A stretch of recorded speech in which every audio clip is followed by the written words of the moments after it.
Ryan और फ़ाइज़ का जी लड़ाई झगड़ा अब शुरू हो चुका है। समझिए कहानी में अब ट्विस्ट आने वाला है, क्योंकि जितना रयान को सताया जाएगा उतना ही जल्दी सुल्ताना बेगम के पोल खुल जाएंगे और सारी हकीकत उसकी खुल के सामने आ जाएगी। खैर अब देखेंगे कि बेहद परेशान हो चुकी है अब सुल्ताना बेगम कि उसका बेटा हाथों से निकल चुका है और अनकरीब उसके जो सारी बातें खुलने वाली हैं उसकी वजह से उसका दूसरा बेटा भी उसके हाथों से निकलने वाला है। ये बात ने उसे टेंशन में डाल दिया है और फ़ाइज़ को कहती है कि फ़ाइज़ बेटा, अगर तुम्हें कहीं से भी कुछ पता चला कि मैं तुम्हारे बारे में कुछ भी करती हूँ तो कभी किसी की बात को मत सुनना, उन लोगों की बातों पे यकीन मत करना।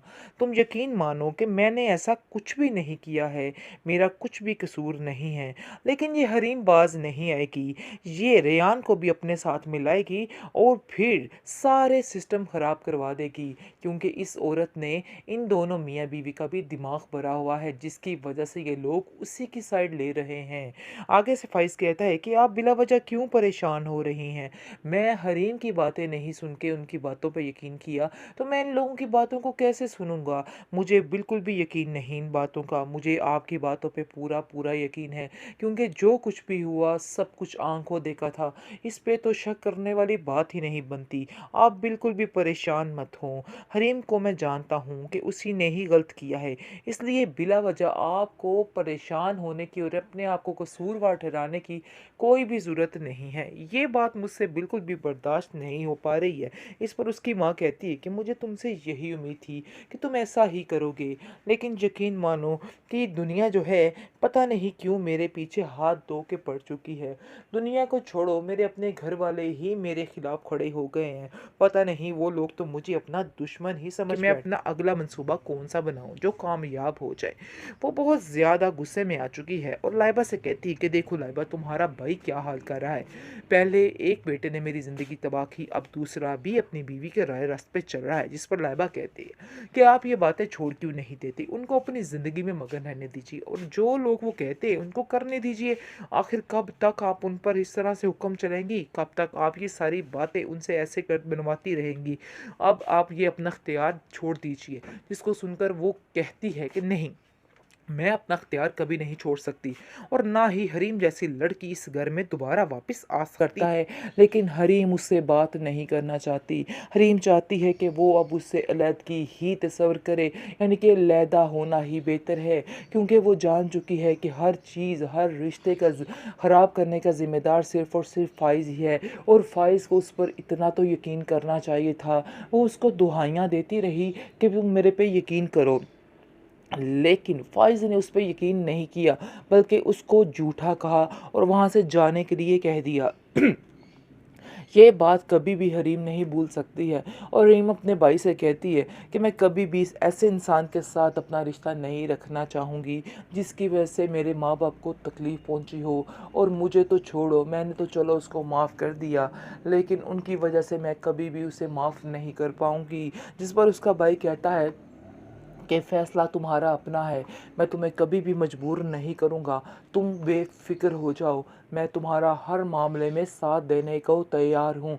जिस पर उसे काफ़ी ज़्यादा तसल्ली हो जाती है और कहती है कि बस भाई आपका ही साथ है जिसकी वजह से आज मैं यहाँ पे हूँ, वरना मैं अकेली कुछ भी नहीं कर सकती थी, मैं अकेला कुछ भी नहीं हो सकता मुझसे। जिस पर उसको तसल्ली देता है और कहता है कि परेशान मत होना, मैं बहुत जल्द वापस आ रहा हूँ, सब कुछ ठीक हो जाएगा। नासिर के तो अपने किए की सज़ा मिल रही है और दिन रात वो कुढ़ता रहता है और अंदर ही अंदर से ख़त्म होता जा रहा है।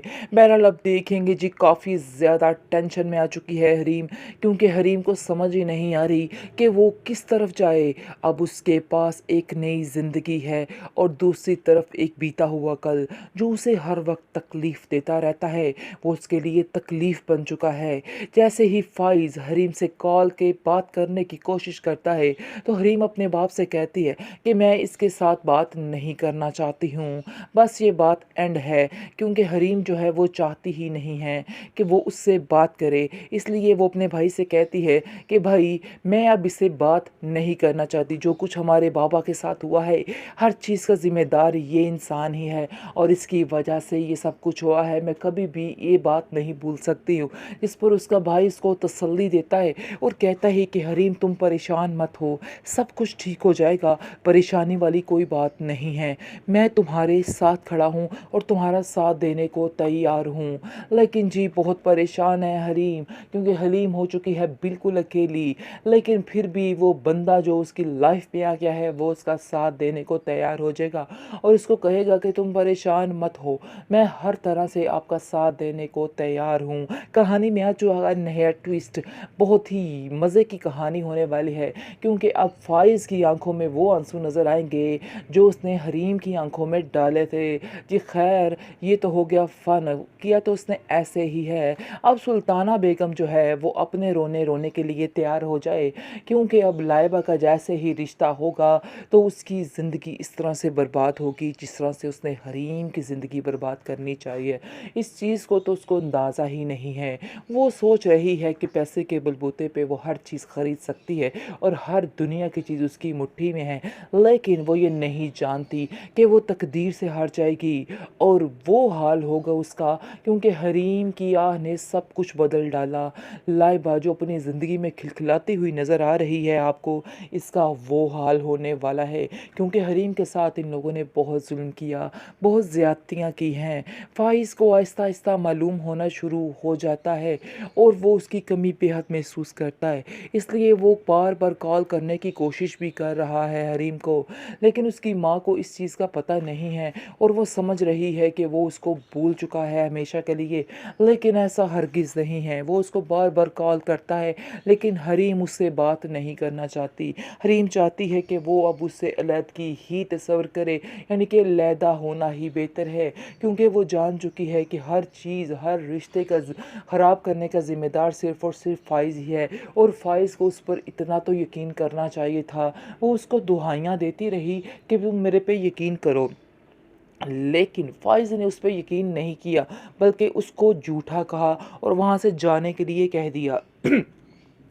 ये बात कभी भी हरीम नहीं भूल सकती है और हरीम अपने भाई से कहती है कि मैं कभी भी इस ऐसे इंसान के साथ अपना रिश्ता नहीं रखना चाहूँगी जिसकी वजह से मेरे माँ बाप को तकलीफ़ पहुँची हो। और मुझे तो छोड़ो, मैंने तो चलो उसको माफ़ कर दिया, लेकिन उनकी वजह से मैं कभी भी उसे माफ़ नहीं कर पाऊँगी। जिस पर उसका भाई कहता है कि फ़ैसला तुम्हारा अपना है, मैं तुम्हें कभी भी मजबूर नहीं करूँगा, तुम बेफ़िक्र हो जाओ, मैं तुम्हारा हर मामले में साथ देने को तैयार हूँ।